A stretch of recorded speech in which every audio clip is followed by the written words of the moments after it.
오늘 100조가 넘는 돈 한꺼번에 날릴 뻔했던 삼성증권으로 직접 찾아갔습니다. 간담회 참석할 줄 몰랐는데요. 오늘 현장에 왔습니다. 그 장면으로 모시도록 하겠습니다. 제가 이번 삼성증권 사건을 심각하게 받아들이는 것은 바로 이런 자본시장 발전의 근간이 되는 투자자의 신뢰를 완전히 실추시킨 사건이다라고 보기 때문입니다. 이번 사건으로 이제 저희 고객, 투자자는 물론이고 또 국민 여러분들까지 심리를 기대서 대단하게 죄송하게 생각하고 깊은 사과의 말씀을 드립니다. 자, 이 사태 압력의 현안 챙기기로 속도전을 하는 걸까요?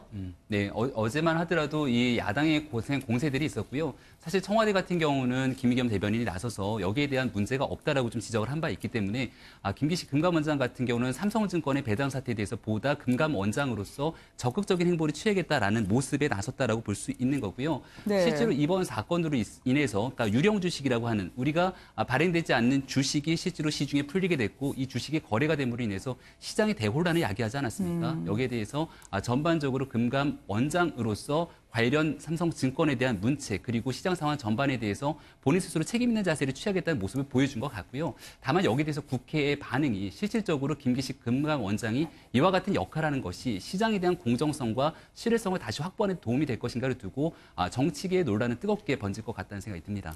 지금 뭐 증권사에 묵묵히 일하고 계신 분들이 많죠. 이번에도 안판 회사를 위해서 그렇죠. 묵묵히 자신의 자리를 지킨 분이 있지만 개요를 잠깐 설명해 드리려면요. 28억 원 넣어줘야 되는데 그게 112조 원어치를 넣어준 겁니다. 회사에서. 근데 그 37분 동안 아무것도 작동이 안 되니까 그 사이에 이제 16명이 슬쩍 팔아가지고요. 1,800억 원이라는 돈을 챙길 뻔했죠. 자, 이렇게 되면은요.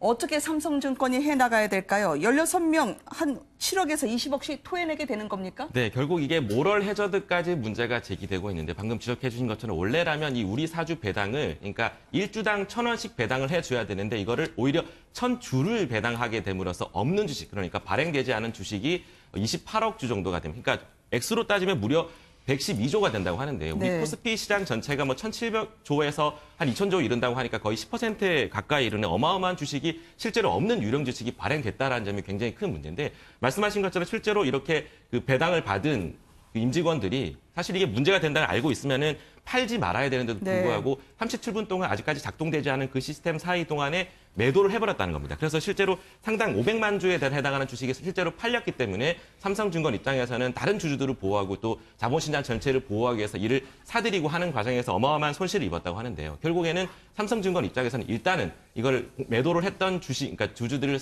임원들을 상대로 해서 손해배상 청구를 하게 되기 때문에 16명 직원들 같은 경우에는 뭐 개인에 따라 다르겠지만 최대 20억 원까지 손해를 배상해야 될 책임이 있을 수도 있습니다. 문제는 선의 주식이 막 떨어지지 않았습니까? 네. 그러면은 선의의 삼성증권 주식 가진 사람들이 피해를 받습니다. 막 떨어지니까 불안하니까 그렇습니다. 자기도 팔 그럼 수밖에 이 없죠. 피해를 과연 삼성증권에서 어떻게 어떤 금액으로 배상을 할 것인가? 이게 가장 큰 문제입니다. 네. 그러니까 지금 이게 제일 큰 문제가 뭐냐면요. 삼성증권 한 곳의 문제가 아니라 증권업계 전반의 불신으로 확산이 됐다는 겁니다. 네. 그러니까 과거에는 증권 예탁원이 있었거든요.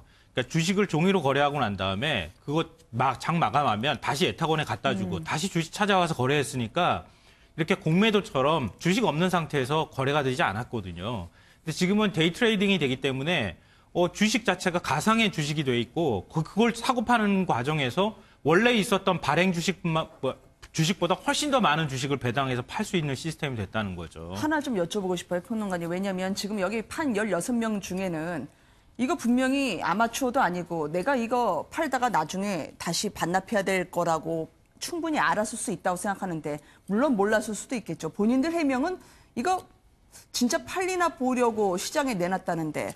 그 말도 안 되는 얘기죠. 진짜 팔리나 보려고 증권사 직원이 진짜 주식 팔려고 내다 놓는 게 이게 팔릴까 안 팔릴까 그거 확인하기 위해서 주식 내놓는 게 어디 있습니까? 네. 그럼 그냥 하는 얘기고요.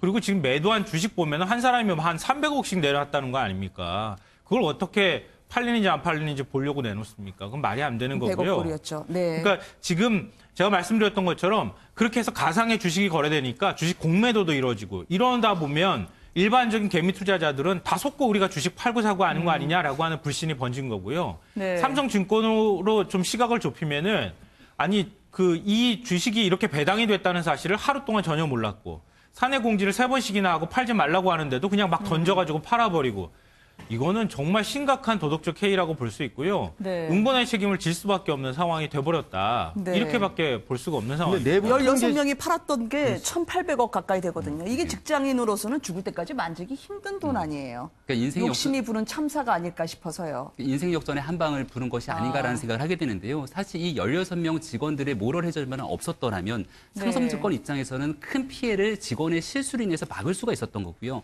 여기를 통해서 대한민국 주식시장 전체에 대한 큰 혼란상도 막을 수 있었을 거고 이렇게 급격하게 내다판 주식이 장중에 한때 12%까지 폭락을 하게 되는데 방금 전에 변호사님이 정확히 지적해 주셨지만 박스권을 이탈하면서 급격하게 주식이 하락하게 됐을 때 개인 투자자들 입장에서는 심리적으로 압박을 이기지 못하고 여기에 투매에 동참하게 되는 심리가 발생하게 되는데 이 부분은 어떻게 할 것인가. 여기에서 나갔던 이 매도한 주식들이 또 일부에서 확인해 보니까 이것도 외국인들이 매입을 했다라고 얘기를 하더라고요. 그러니까 네. 일어났던 대혼란에 대한 책임들은 결과론적으로는 첫 번째는 삼성증권 개인의 실수지만 2차적으로 이 피해를 확산시켰던 건 16명 직원에 대한 도덕적 해이 크게 책임을 물을 수밖에 없을 겁니다. 저는 네. 도덕적 해이보다는 이 삼성증권에서 매도금지 4차례나 공시를 했습니다. 공시에만 그쳐서는 안 됩니다. 이 내부 자체 통제 프로그램이 없다 이거죠. 매도를 못하도록 전산 시스템으로 해야 되고 이상 거래가 나면은 즉시 매도하는 거를 자체적으로 금지시켜야 되는데 과연 삼성증권 외에 삼성증권이 우리나라의 굴지의 증권회사인데 그럼 다른 증권회사는 이런 내부 통제 시스템이 있었겠느냐? 저는 네. 아마 없었을 거고 저는 이 사건을 계기로 해가지고 좀 금융감독원에서도 내부 통제 시스템을 좀 강화하고 점검하고 확인해야 한다고 생각합니다. 네.